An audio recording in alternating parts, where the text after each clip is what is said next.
Welcome back, CSA students. This is the fourth video that goes with the Lecture 3 slides. This one is going to cover casting and an introduction to rounding integer values. So this was gone over in class, but I just want to formalize it in the video. So in class, we saw that if we had a double variable called num1 and gave it the value 35.7, that we could cast it as an int temporarily, and that would remove the decimal value from it entirely. So you can see all the other examples printing num1, maintain the 0.7.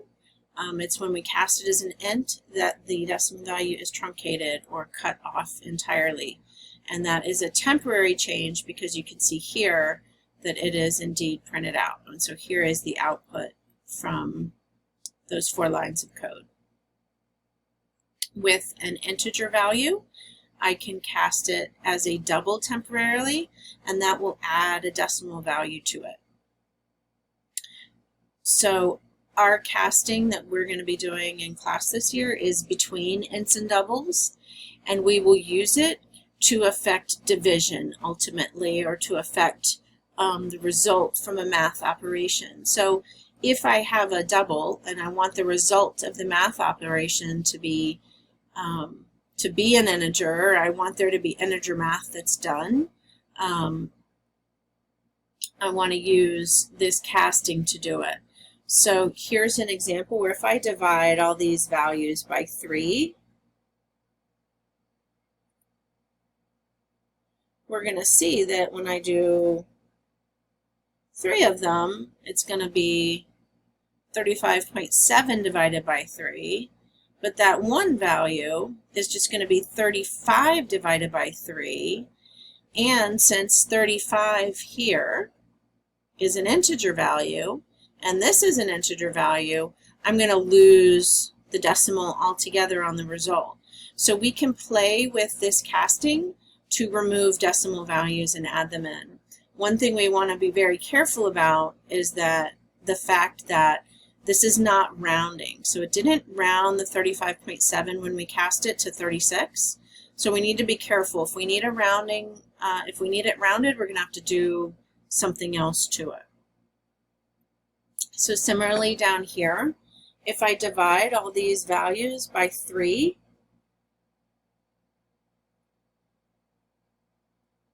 only one of them is going to maintain the decimal from the division, and it's the one where we cast this as a double before we divide.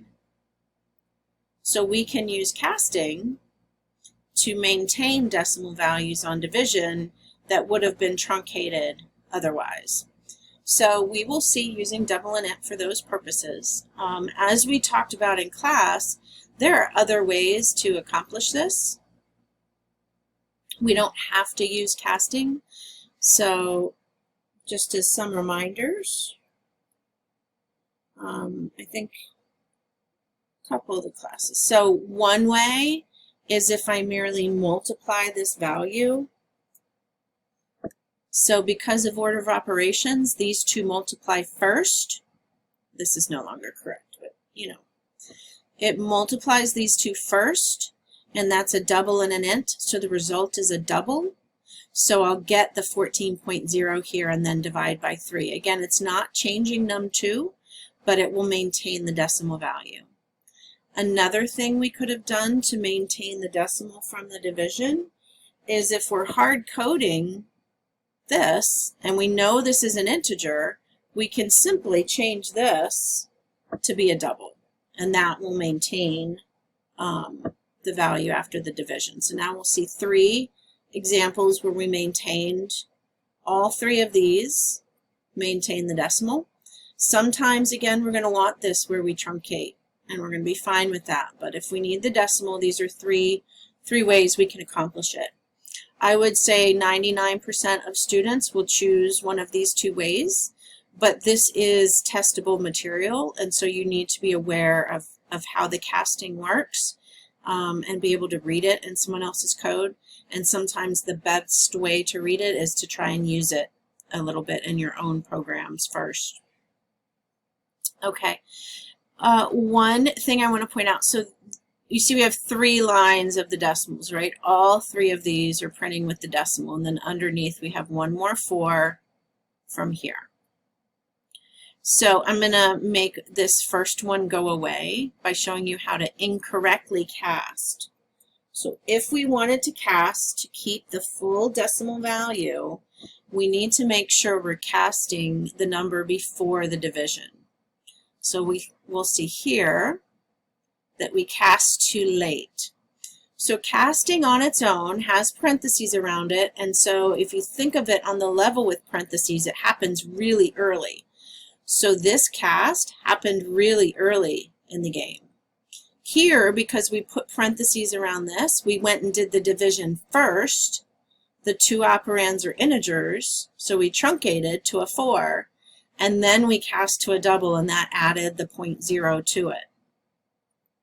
So depending on what you want, you need to be really careful where you cast in order to get the correct result that you want. So in the slides, there's some really good examples of casting. So type casting is the formal vocabulary word, but most programmers will often just say casting.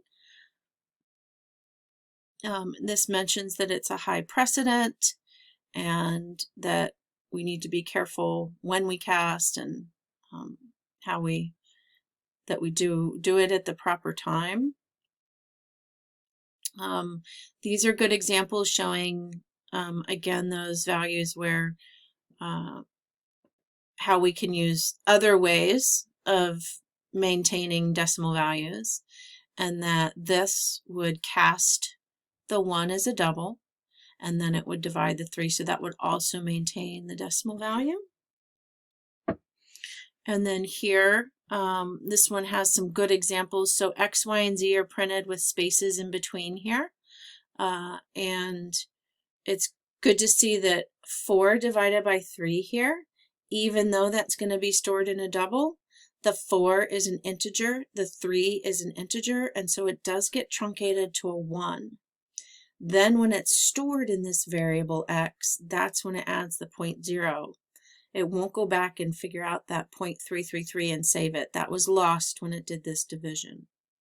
Here as well, this division is going to end up being a 12. Then it's cast as a double. It's going to add the 0.0, and then it's going to store it in Y. So we've lost the decimal from the division there. This is the proper casting if we had wanted to keep the decimal value. This casts the 28 as a double. So it's 28.0. Then we divide by 5, and we'll maintain the 0.6 on the division in this case. So this is a trivial example because we could have simply put 0.0 on the 28. I understand that. But remember that sometimes these are variables, and as we get further in the year, sometimes you're given a variable that's already an int.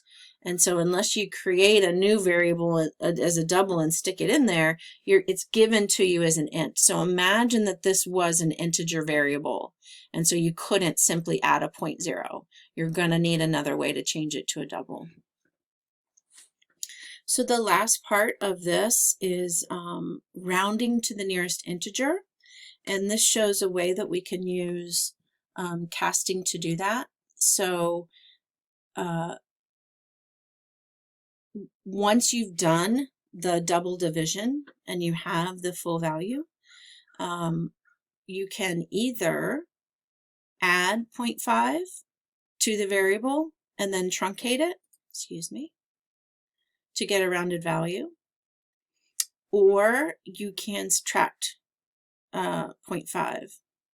So if it's a negative number, to round a negative number to its nearest integer, you subtract 0.5 and then you cast it. So let me put this between here to separate these two because they are two separate examples. So adding 0.5, if we know that number is positive, is going, and then truncating is going to round it. Subtracting 0.5 from a negative number and then casting it as an integer is going to round it to the nearest integer. So We will see later how you can determine if an integer is positive or negative, or a way to do that. Some of you may know that already, but we just want to try it on one of our examples. So for example here, this, we'll take this last one. This should have been rounded, or if we wanted to round this to the nearest whole integer, we would round it to 5. So what we want to do here is first, we're going to make a double variable, and I'll just call it x for here. It's going to equal, and we'll say it's positive because we know it's going to be positive. Positive x, positive num2 equals num2 divided by 3.0. So this is different here. Remember this, neither one of these changed num2, but here I didn't store this value anywhere. I just displayed it to the screen. So now I'm going to store that value into this, and then I'm going to cast it, and I'll show it in the printout. So to get it rounded, we cast it after we've added 0.5 to it. So pos num2 plus 0.5. Let's see. Let's see if that works. There's our 5. So I could have stored this back in num2 as a, as a variable, stored it somewhere else, done this math and stored it in a variable. But I just wanted to show you rounding. There are tricks you can do for rounding to the nearest decimal place, where you can divide by 100 and multiply by 100, or divide by 10 and multiply by 10. But for now, rounding to the nearest integer, this is a trick you should be aware of. So positive numbers, add 0.5, and then use that casting to truncate.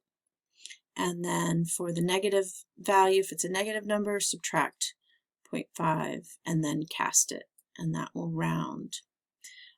Just to show that it would round down if we wanted, let's do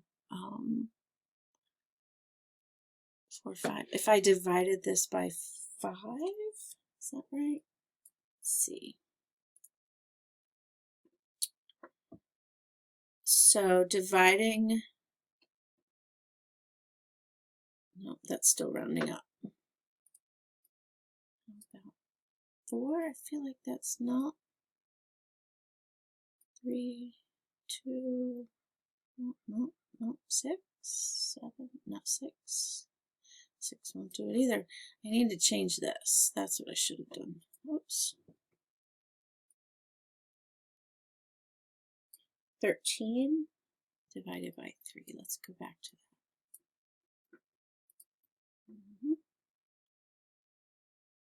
There we go. So 13 divided by 3 is 4.333.